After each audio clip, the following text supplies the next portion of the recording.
झूठी शिकायत और झूठी एफआईआर रोकने के लिए मैंने माननीय सुप्रीम कोर्ट में पीआईएल फाइल किया है और माननीय सुप्रीम कोर्ट को बताया कि किस तरीके से झूठी शिकायत और झूठी एफआईआर के कारण लोग आत्महत्या कर रहे हैं।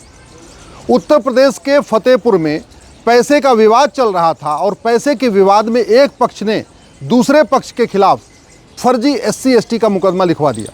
और उस SC/ST के फर्जी मुकदमे से परेशान होकर एक श्रीवास्तव परिवार के 3 सदस्यों ने आत्महत्या कर लिया। इसी तरीके से हरियाणा के रेवाड़ी में 2 लोगों के बीच में ज़मीन विवाद चल रहा था पिछले 2 सालों से, लेकिन उसमें एक पक्ष ने दूसरे पक्ष के खिलाफ फर्जी SC/ST एक्ट का मुकदमा लिखवा दिया और उससे परेशान होकर जो यादव परिवार था उसके एक सदस्य ने जाके वहीं खेत में आत्महत्या कर लिया। पूरे देश में फर्जी केस से परेशान होकर और तारीख से परेशान होकर लगभग साल में 2 लाख लोग आत्महत्या कर रहे हैं। इसको रोकना बहुत ज़रूरी है और ये फर्जी केस इसलिए नहीं रुक रहा है, फर्जी शिकायत इसलिए नहीं रुक रही है कि शिकायत करने वालों के खिलाफ, फर्जी एफआईआर करने वालों के खिलाफ कार्रवाई नहीं होती। और उसका सबसे बड़ा कारण है BNSS की धारा 215 जो भारतीय नागरिक सुरक्षा संहिता बनाई गई है,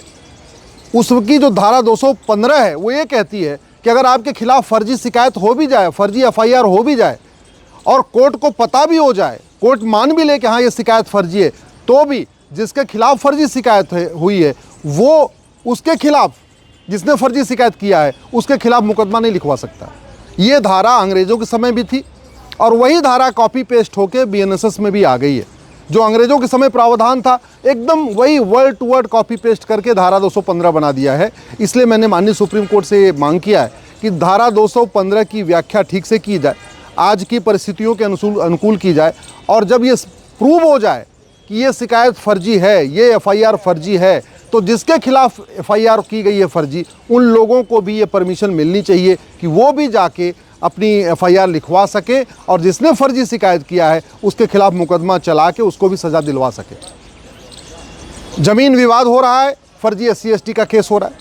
सड़क का विवाद हो रहा है, चक्रोड का विवाद हो रहा है, फिर भी फर्जी SC/ST का केस हो रहा है। पैसे का विवाद हो रहा है, फिर फर्जी छेड़छाड़, फर्जी बलात्कार की घटनाएं हो रही हैं।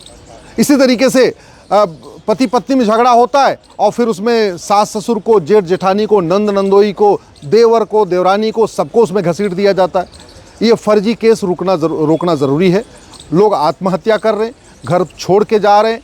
बेंगलोर के अतुल सुहास ने फर्जी केस से परेशान होकर आत्महत्या कर लिया था। अभी जो लेटेस्ट घटना आई है उत्तर प्रदेश के फतेहपुर से और हरियाणा के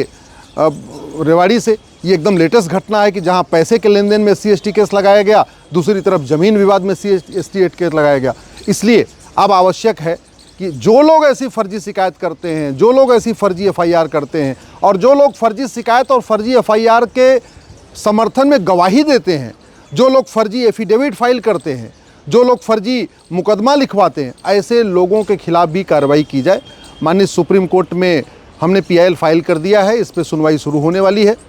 मैं आशा करता हूं कि माननीय सुप्रीम कोर्ट ये जो वर्तमान कानूनों का दुरुपयोग हो रहा है, ख़ासतौर पे SC/ST एक्ट का जो दुरुपयोग हो रहा है, जो दहेज कानून का दुरुपयोग हो रहा है, जो बलात्कार के कानून का दुरुपयोग हो रहा है, जो डोमेस्टिक वायलेंस के कानून का दुरुपयोग हो रहा है, इन कानूनों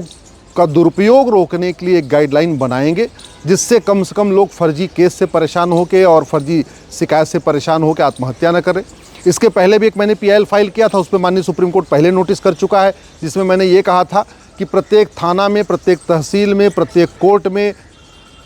कॉलेज में, यूनिवर्सिटी में, हर जगह एक डिस्प्ले बोर्ड लगाया जाए 4x8 का। उस डिस्प्ले बोर्ड में साफ साफ लिखा हुआ है कि फर्जी शिकायत के अंतर्गत 5 साल की सज़ा होगी, फर्जी एफआईआर के अंतर्गत अगर कोई कराएगा तो 5 साल की सज़ा होगी। जो हमारे BNS में प्रावधान है वो पूरा लिखा जाए और जब भी कोई शिकायत करने आए तो उससे अंडरटेकिंग लिया जाए कि जो मैं शिकायत कर रहा हूँ ये सच है और मुझे ये भी पता है कि फर्जी शिकायत करना, फर्जी एफआईआर लिखवाना एक गंभीर अपराध है और अगर ये मेरा एफआईआर गलत हुआ, मेरी शिकायत फर्जी हुई तो मुझे पता है कि मुझे 5 साल की सज़ा भी हो सकती है। ये अंडरटेकिंग भी लिया जाए और साथ ही साथ जिसके खिलाफ शिकायत की जा रही है उसको भी मुकदमा लिखवाने की अनुमति दी जाए और जो लोग फर्जी शिकायत करते हैं, फर्जी एफआईआर करते हैं, फर्जी एविडेंस देते हैं, फर्जी गवाही देते हैं,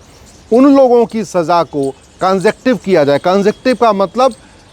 अलग अलग सज़ा होनी चाहिए। आज की डेट में अमेरिका में कंसेक्टिव सेंटेंस होता है, इसलिए वहाँ 100 साल की सज़ा होती है, 200 साल सज़ा होती है, 300 साल सज़ा होती है। आज ही अभी अमेरिका में एक भ्रष्टाचार केस में 850 साल की सज़ा हुई किसी व्यक्ति को। हमारे देश में कॉन्करेंट सज़ा होती है, इसलिए सज़ा बहुत कम होती है। तो अमेरिका की तरीके यहाँ पे भी जो लोग फर्जी शिकायत करते हैं, फर्जी जांच करते हैं, फर्जी एफआईआर लिखते हैं, फर्जी गवाही देते हैं, फर्जी एविडेंस देते हैं, उनको भी कंसेक्टिव सेंटेंस हो, ये हमारी पीआईएल की मांग है। मैं आशा करता हूं कि माननीय सुप्रीम कोर्ट इसके ऊपर जल्दी गाइडलाइन बनाएंगे, जिससे देश में फर्जी शिकायत से परेशान होकर, फर्जी एफआईआर से परेशान होकर जो लोग आत्महत्या कर रहे हैं, जो आत्महत्या कर चुके, उनको तो हम वापस नहीं ला सकते, लेकिन भविष्य में कोई न फर्जी शिकायत करेगा, न लोग आत्महत्या करेंगे।